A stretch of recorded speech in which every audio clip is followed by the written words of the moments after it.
ఆశ్రయ నీవేనా, ప్రయాసపడి సమస్త జనులకు విశ్రాంతినిచ్చే దీవెనా, దుఃఖిత పీడిత నిరాధారులకు ఆశ్రయ నీవేనా, అనుదిన రక్షణ సువార్తనందించు పరమ నివేదనా, అనుదిన రక్షణ సువార్తనందించు పరమ నివేదనా, యేసయ్య దీవెనా, యేసయ్య దీవెనా, యేసయ్య దీవెనా, యేసయ్య దీవెనా.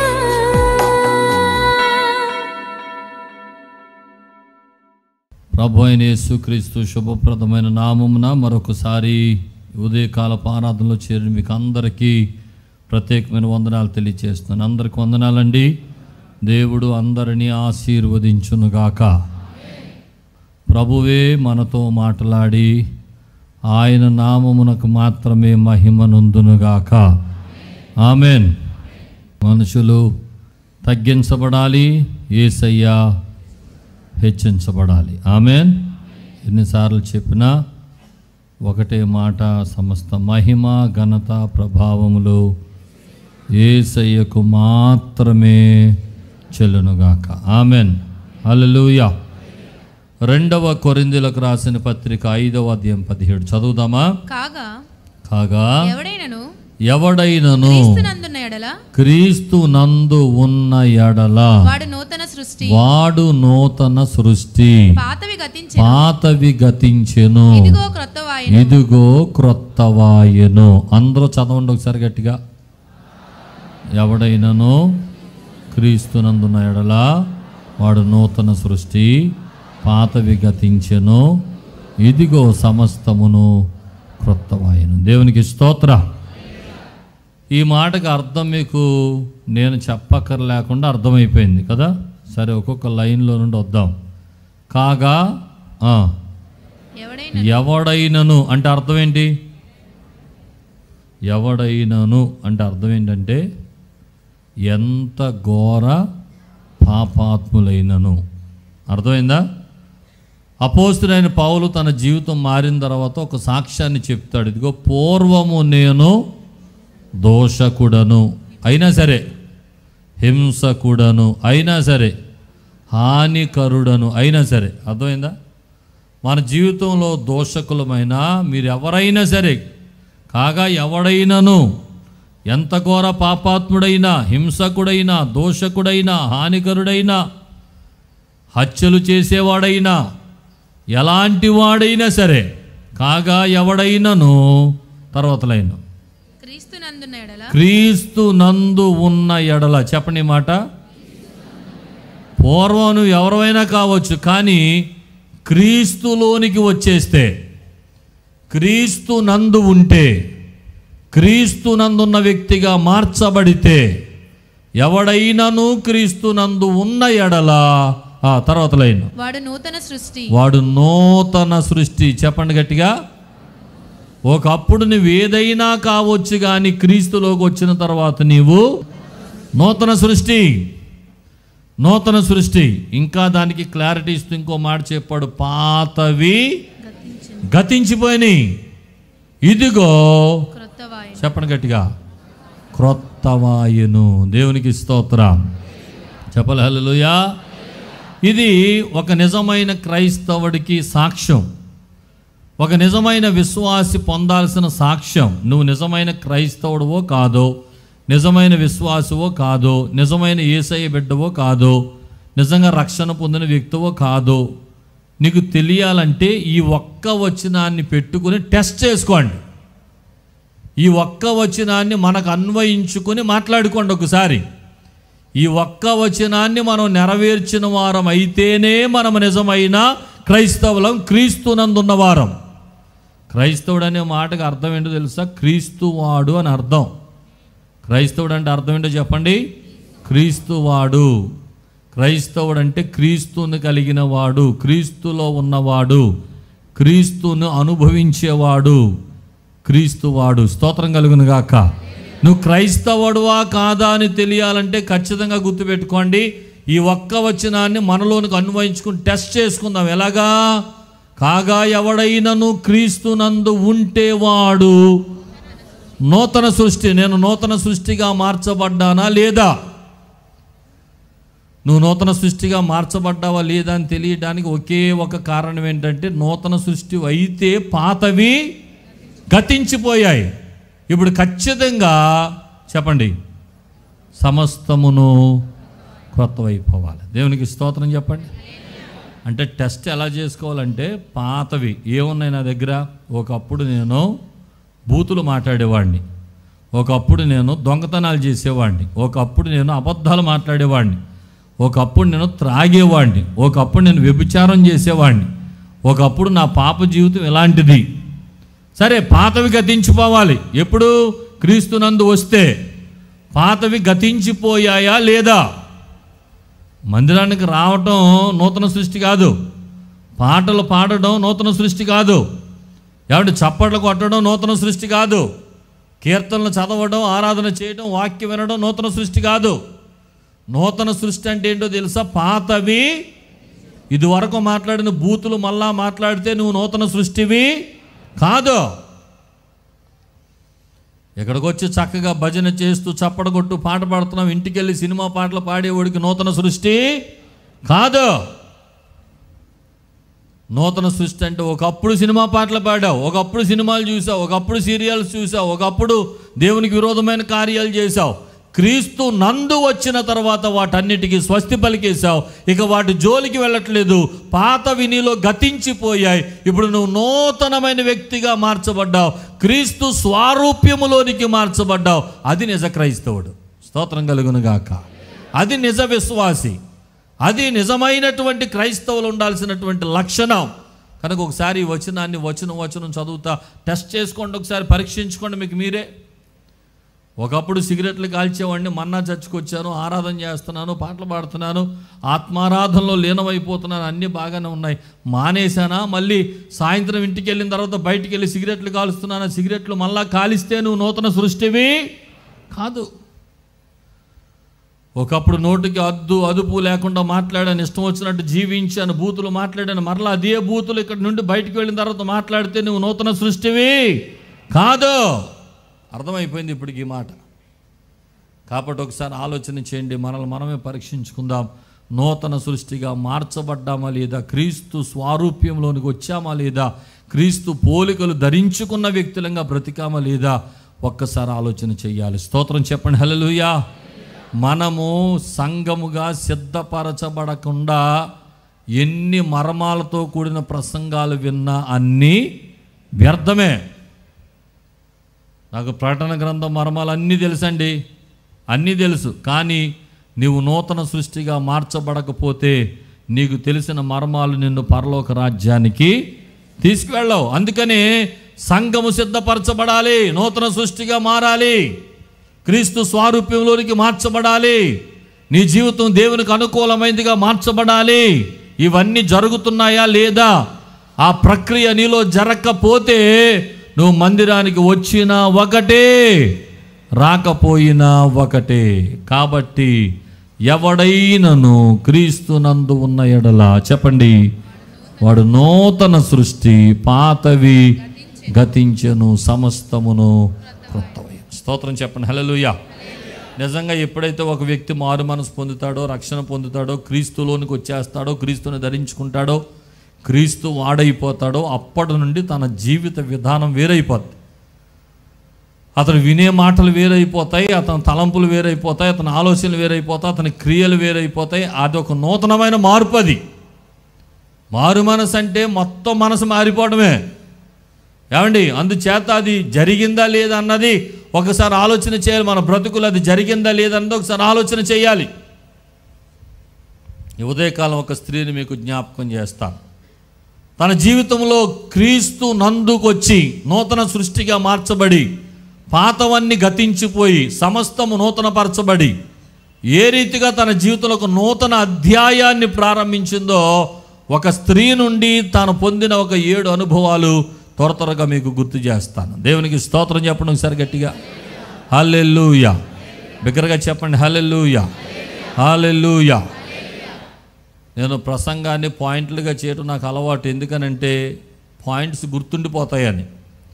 ఈ వర్తమానాన్ని కలిపి మాట్లాడేయచ్చు, కానీ ఒకటే ప్రసంగంగా కలిపి మాట్లాడేస్తే మీకు అంత వర్తమానంలో ఎన్ని గుర్తుంటాయో కనీసం భాగాల కింద విభజించి వాళ్ళు గుర్తుపెట్టుకునేలాగా దాన్ని పాయింట్స్ కింద డివైడ్ చేస్తే కొన్ని పాయింట్స్ అయినా బుర్రలో ఉంటాయన్నది నా ఆలోచన. అందుకని ప్రతి వర్తమానాన్ని విడగొట్టడానికి ప్రయత్నం చేస్తాను, మీ బుర్రలోకి ఎక్కించడానికి. దేవునికి స్తోత్రం. కనుక ఈ స్త్రీ జీవితం నుండి కూడా ఆమె రక్షణ పొందిన తర్వాత, మారు మనసు పొందిన తర్వాత, క్రీస్తు నందు వచ్చిన తర్వాత ఆమెలో కలిగిన నూతన సృష్టి, ఆ నూతన మార్పులు ఎలాగున్నాయి, ఒకప్పుడు ఆమె జీవితం ఏంటి, తర్వాత ఆమె జీవితం ఏంటో కొన్ని విషయాలు మీతో మాట్లాడాలని దేవుని సేవకునిగా ఆశపడుతున్నాను. దేవునికి స్తోత్రం. చేతులెత్తి గట్టిగా హల్లెలూయా. ఆమె పేరు బైబిల్లో ప్రస్తావించబడలేదు, కానీ ఒక ఊరు పేరుతో ఆమె చాలా ప్రసిద్ధిగాంచిన స్త్రీగా యోహాను సువార్తలో కనపడుతుంది. చెప్పండి ఆమెను గూర్చి. సమరయ స్త్రీ. ఎవరావిడ? కొంచెం గట్టిగా చెప్పండి. సమరయ స్త్రీ. సమరయ స్త్రీ జీవితాన్ని మనం పరీక్షించినప్పుడు ఒకప్పుడు ఆమె జీవితం ఏంటి? దుర్వాసన, రొచ్చు, రోత. యాకోబు బావి దగ్గర నీళ్లు చేతుకుంటుంటే యేసు ప్రభు ఆమెను కలుసుకుని అమ్మాయి దాహానికి నీళ్లు ఇమ్మని అడిగితే, నువ్వు యూదుడవు, నేను సమరయాలను నీళ్లు ఎలాగిమ్మంటావు అని అడిగింది. సర్లే వద్దులే, ఒకవేళ నీళ్ళు ఇస్తావేమో, ఇచ్చిన ఒక మాట చెప్తున్నాను నీకు, మాట, ఈ నీళ్లు త్రాగువాడు మరలా తప్పికొంటాడు. నా దగ్గర ఒక నీళ్లు ఉన్నాయి, నేనిచ్చు నీళ్లు త్రాగువాడు మరి అన్నటికీ దప్పికొనడని యేసయ్య చెప్పాడు. అప్పుడు వెంటనే ఆశపడింది, నేను నీళ్లు తాగితే దప్పికొనమా? ఏంటయ్యా నీళ్లు నాకు కూడా ఇవ్వంటే, అబ్బా అలా ఇచ్చేస్తారేంటి, వెళ్ళి నీ పెనుమిడిని తీసుకురా అన్నాడు. వెంటనే నోట నుండి వచ్చిన మొదటి అబద్ధం ఏంటంటే, నాకు పెనుమిటి లేడు. అన్నీ ఎరిగిన దేవుడు, ఆయన అన్నీ చూచుచున్న దేవుడు వెంటనే చెప్పాడు, నీకు ఒక్క పెనిమిటి కాదు, ఎంతమంది ఉన్నారు? దౌర్భాగ్యురాలు నువ్వు. నీ జీవితం ఒక పాప జీవితం, ఒక లోతైన గొయ్యి నీ జీవితం, ఒక భయంకరమైన వ్యసనములో ఉన్నావు. ఇప్పుడు ఉన్నవాడు కూడా నీ వాడు కాదు, 5 పెనిమిట్లు ఉన్నారు నీకు అని చెప్పేటప్పటికి ఆమె జీవితాన్ని బట్టబయలు చేసిన యేసయ్య ఎదుట ఆమె జీవితాన్ని వంగిపోయింది. స్తోత్రం కలుగునుగాక. చెప్పండి హల్లెలూయా. వెంటనే కడవ వదిలిపెట్టి సువార్త ప్రకటించడం మొదలుపెట్టింది. ఆమె చెప్పండి ఆమేన్.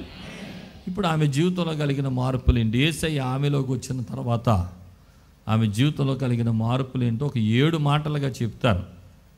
7 మాటలుగా చెప్తాను. చక్కగా రాసుకునే ప్రయత్నం చేయండి. 1వ, 2వ, 3వది అని అడుగుతున్నప్పుడు తిరిగి మరలా చెప్పే ప్రయత్నం చేయండి. అన్నిసార్లు చెప్పించటం వల్ల మీ మైండ్లోనికి, మీ హృదయంలోనికి వాక్యం వెళ్ళిపోతుంది. ఎన్నిసార్లు అడిగితే అన్నిసార్లు చెప్పండి. అందరూ చెప్పండి, అందరూ మాట్లాడండి, వాక్యాన్ని హృదయంలో చేర్చుకోండి. దేవుడు మనందరి జీవితంలో గొప్ప కార్యాలు జరిగించునుగాక. మొదటి మాట, యాకోబు బావిలో నీళ్ల సంగతి మరిచిపోయింది. యాకోబు బావిలో నీళ్ల సంగతి మరిచిపోయింది. యేసయ్య నోటి మాటలను హృదయము నిండా నింపుకొన్నది. యేసయ్య నోటి మాటలను హృదయము నిండా నింపుకొన్నది. స్తోత్రం చెప్పండి హల్లెలూయా. ఆమె ఎందుకు వచ్చింది బావి దగ్గరికి? అందరూ చెప్పండి. నీళ్ల కోసం వచ్చింది, కానీ నీళ్ల సంగతి గుర్తుంది ఆవిడికి. ఆ సంగతి మర్చిపోయింది. యోహాను సువార్త 4వ అధ్యాయంలో 14వ వచనంలో యేసు చెప్పిన మాట మీదకి ఆమె తిరిగిపోయింది. ఏమని చెప్పాడు యేసయ్య? నేనిచ్చు నీళ్లు త్రాగువాడు ఎప్పుడునో దప్పికొనడు, నేను వానికిచ్చు నీళ్లు నిత్య జీవమునకై వానిలో ఊరెడి నీటి బుగ్గగా ఉండునని ఆమెతో చెప్పెను. స్తోత్రం చెప్పండి హల్లెలూయా. గట్టిగా చెప్పండి హల్లెలూయా. ఇదిగో నేనిచ్చు నీళ్లు త్రాగువాడు ఎప్పటికీ దప్పికొనడు. అంతే, కడ వదిలిపెట్టేసింది, కొండ వదిలిపెట్టేసింది. యేసు మాటల వైపు ఆమె ఆకర్షితురాలైపోయింది. స్తోత్రం చెప్పండి. ఆమె భౌతిక దాహంతో వచ్చింది, ఆత్మ సంబంధమైన దాహాన్ని తీర్చుకుంది. ఆమె చెప్పండి. యాకోబు బావిలో నీళ్ల సంగతి మర్చిపోయింది. యేసు నోట నుండి వచ్చు మాటలతో తన హృదయాన్ని నింపుకుంది. ఆమె చెప్పండి. ఈ మాట ఏం తెలియజేస్తుందంటే, ఆమె ఒక పని మీద వచ్చింది, ఇంకో పని జరిగింది. భౌతికమైన కుండతో వచ్చింది, ఆత్మ సంబంధమైన దాహము తీర్చుకుని వెళ్ళింది. యాకోబు ఓటల కోసం వచ్చింది, యేసయ్య ఓటలతో నింపబడి వెళ్ళింది. స్తోత్రం చెప్పండి హల్లెలూయా.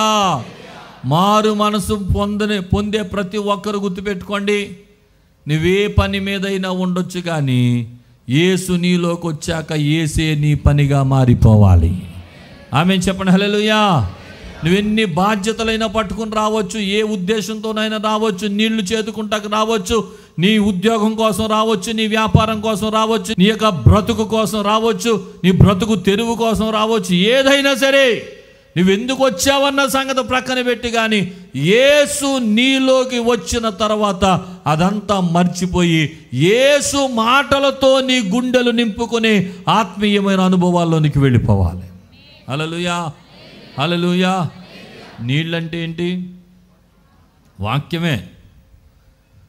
నేనిచ్చు నీళ్ళని వేసే మాట్లాడాడే, నేనిచ్చు నీళ్ళంటే అర్థం ఏంటి? వాక్యమే. వాక్యాన్ని నీళ్ళతో పోల్చి చాలా చోట్ల మాట్లాడతాడు. మనకు తెలుసు, 1 కీర్తనలో దుష్టుల ఆలోచన చొప్పున నడువక పాపుల మార్గం నిలువక అపహాసకులు కూర్చుండు చోటున కూర్చుంటకి యెహోవా ధర్మశాస్త్రమందు ఆనందించు దివారాత్రములు దాన్ని ధ్యానించువాడు అతడు నీటి కాలువల యారను నాటబడినదై ఆకువాడక తన కాలమందు ఫలమిచ్చు. ఎవరు నీటి కాలువల యారను నాటబడిన చెట్టులాగా ఉండేవాళ్ళు? ఎవరు? దివారాత్రములు దానిని ధ్యానించేవాడు, వాక్యాన్ని వినేవాడు, వాక్యాన్ని ధ్యానించేవాడు, వాక్యాన్ని అర్థం చేసుకునేవాడు. అందుకనే రక్షణ పొందిన తర్వాత, మారు మనసు పొందిన తర్వాత ఎప్పుడు లేనంత శ్రద్ధ వాక్యం మీద వచ్చేస్తుంది. అందరికి వచ్చేయాలి. నీ మారు మనసుకు అదే గుర్తు. ఇక బైబిల్ తరచుగా చదువుతూ ఉంటావు, యూట్యూబ్లో వర్తమానాలు వింటూ ఉంటావు, టీవీలో వర్తమానాలు వింటూ ఉంటావు, ఎవరు చెప్పిన మాటలు వింటూ ఉంటావు, దేవుని వాక్యం నీ గుండెల్లోకి వెళ్ళిపోతూ ఉంటుంది. వెళ్ళాలి. నువ్వు మార్పు చెందావు, నూతన సృష్టిగా మార్చబడ్డావని చెప్పడానికి మొదటి గుర్తే అది. ఇక ఎప్పుడు గడపనంత సమయం దేవుని మాటతో గడుపుతాం, దేవుని యొక్క వాక్యంతో గడుపుతాం, ఆయన వాక్యం మీద నిలబడిపోతాం. మనుషుడు రొట్టె వలన కాదు కానీ దేవుని నోట నుండి వచ్చు ప్రతి మాట వలన బ్రతుకుతాడు. స్తోత్రం కలుగును గాక. హల్లెలూయా. ఆమె కూడా ఆ యొక్క వచ్చినటువంటి నీళ్ల సంగతి మర్చిపోయి ఏమంటే వాక్యం అనబడిన నీళ్లు త్రాగటం ప్రారంభించింది. దేవునికి స్తోత్రం. మందిరానికి ఎన్నో ఆశలతో వస్తావు, ఈ బావి దగ్గరికి ఎన్నో ఆశలతో వస్తావు. నా అవసరాలు తీర్చబడాలి, నాకు వేరే నీళ్లు, ఉద్యోగం అనే నీళ్లు, వ్యాపారం అనే నీళ్లు, ఇంకా చదువు అనే నీళ్లు, ఏదోడు తోడుకుంటాకు వస్తావు. కానీ ఇక్కడికి వచ్చి యేసయ్య మాట్లాడిన తర్వాత ఆ నీళ్ల సంగతి మర్చిపో. వాక్యం అనబడి నీళ్లు త్రాగగలిగినంత త్రాగి అది నిత్య జీవంలోనికి మనల్ని నడిపిస్తుంది. స్తోత్రం కలుగును గాక. చెప్పండి హల్లెలూయా. ప్రభు చెప్పాడు, నా నీతిని రాజ్యాన్ని మొదట వెతికితే మీకు కావలసినవన్నీ నేను మీకు అనుగ్రహిస్తాను. రక్షణ పొందిన తర్వాత యేసుని వెతకాలి, నీతిని వెతకాలి, రాజ్యాన్ని వెతకాలి, ఆయన వాక్యాన్ని వెతకాలి, ఆయనలో పరిపూర్ణం కావాలి. అలాంటి వాక్య సందేశాలతో నీ గుండెలు నింపబడాలి. ఎప్పుడైతే అలాంటి ఆధ్యాత్మిక చింతనలోనికి వస్తావో ఖచ్చితంగా ప్రభువు నీతో ఉంటాడు అనే మాటను జ్ఞాపకం చేస్తున్నాను. స్తోత్రం కలుగును గాక. ఒకటి చెప్పండి, యాకోబు బావిలో నీళ్ల సంగతి మర్చిపోయింది, యేసయ్య నోటి మాటలతో హృదయాన్ని నింపుకుంది. మరలా చెప్పండి, యాకోబు బావి దగ్గర నీళ్ల సంగతి మర్చిపోయింది, యేసయ్య నోటి మాటలతో హృదయాన్ని నింపుకుంది. ఆమెన్ చెప్పండి ఆమెన్. రెండవ మాట, ఆ స్త్రీ తన పాత్రను విడిచిపెట్టింది, తానే ఒక పాత్రగా మారిపోయింది. స్తోత్రం చెప్పండి. ఏం పట్టుకొచ్చింది? ఆమె చేతిలో ఒక కొండ పట్టుకొచ్చి, ఒక పాత్ర పట్టుకొచ్చి, పాత్ర అక్కడ వదిలేసింది. 28వ వచనం చదువుదాం. యోహాను సువార్త 4వ అధ్యాయం 28వ వచనం. ఆ స్త్రీ తన కొండను విడిచిపెట్టి ఊరిలోనికి వెళ్ళి మీరు వచ్చి నేను చేసినవన్నీ నాతో చెప్పిన మనుషుని చూడుడి, ఈయన క్రీస్తు కాడా అని ఆ ఊరి వారితో చెప్పగా. స్తోత్రం చెప్పండి హల్లెలూయా. ఆమె చేతిలో ఉన్న పాత్రను ప్రక్కన పెట్టింది. ఆమె క్రీస్తు కొరకు ఒక పాత్రగా మారిపోయింది. ఆమెన్ చెప్పండి హల్లెలూయా. లోకంలో ఉన్నంతకాలం ఎన్నో పాత్రలు పోషిస్తాం, ఎన్నో రకరకాలైన పాత్రలు మన జీవితంలో పనిచేస్తూ ఉంటాయి. ఎన్నో రకరకాలైన పాత్రలు పోషించే వ్యక్తులైన క్రీస్తులోకి వచ్చిన తర్వాత క్రీస్తు కొరకు ఒక పాత్రగా మారిపోవాలి. యజమానుడు వాడుకొనుటకు అర్హమైన పాత్రగా మనం ఉండాలి. ఆమేన్ చెప్పండి. 2 తిమోతికి రాసిన పత్రిక 2వ అధ్యాయం 21వ వచనం, ఎవడైనను వీటిలో చేరక తన్ను తాను పవిత్రపరచుకుని ఎడల వాడు పరిశుద్ధపరచబడి యజమానుడు వాడుకొనుటకు అర్హమై ప్రతి సత్కార్యమునకును సిద్ధపరచబడి ఘనత నిమిత్తమైన పాత్రయుండును. దేవునికి స్తోత్రం చెప్పండి. యజమానుడు వాడుకొనుటకు ఎలాంటి పాత్రగా ఉండాలి? ఘనమైన పాత్రగా ఉండాలి. స్తోత్రం చెప్పండి. హల్లెలూయా. ఈ రోజున రెండవ మాటగా ఒక మాట ఆలోచన చేయి. క్రీస్తు కొరకు నీ పాత్ర ఏమిటి? క్రీస్తు కొరకు నీ పాత్ర ఏమిటి? ఇదివరకు నువ్వు పోషించిన పాత్రలు చాలా ఉన్నాయి. ఇదివరకు నీకు ఎన్నో రకరకాలైన పాత్రలు ఉండొచ్చు. కానీ క్రీస్తు నందు ఉన్న ఎడల నూతన సృష్టి కదా. ఆ నూతన సృష్టిలో భాగం ఏంటో తెలుసా? నీవు క్రీస్తు కొరకు ఒక పాత్రగా మారిపోవడం, ఆయన కొరకు ఒక పాత్రగా జీవించడం. మరి నీ పాత్ర ఏంటి ఇప్పుడు?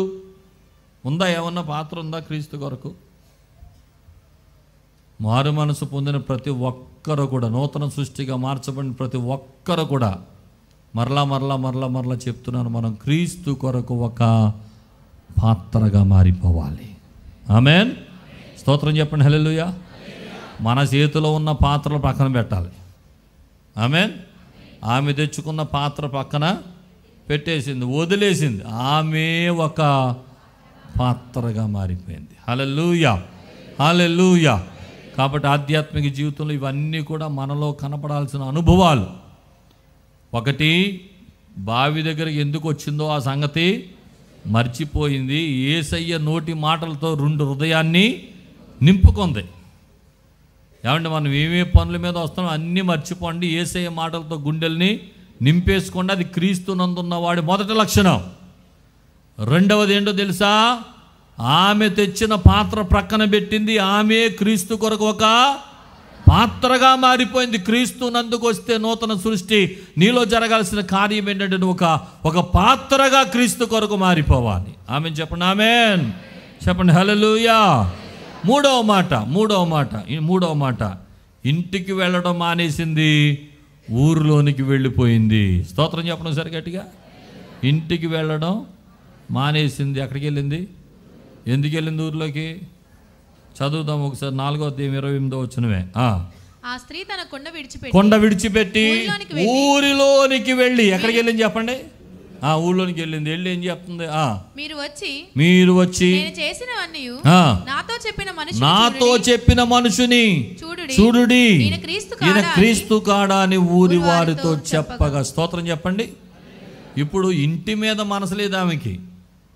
మనసు దేని మీద పడింది? ఊరి మీద మనసు పడింది. ఆమెం చెప్పండి. ఇప్పుడు ఇల్లు బాగుపడాలంటే ముఖ్యం కాదు. ఇప్పుడు ఆవిడికి ఏం బాగుపడాలి? ఊరు బాగుపడాలి. స్తోత్రం చెప్పడం సరిగట్టిగా. ఏమంటే క్రీస్తు నందు వచ్చిన తర్వాత, క్రీస్తులో మన జీవితము అంకితం ప్రభువుకి అయిపోయిన తర్వాత, మన ఆలోచన కేవలం మన ఇంటికి పరిమితం కాకూడదు. మన ఆలోచన మన ఊరి వరకు వెళ్ళిపోవాలి.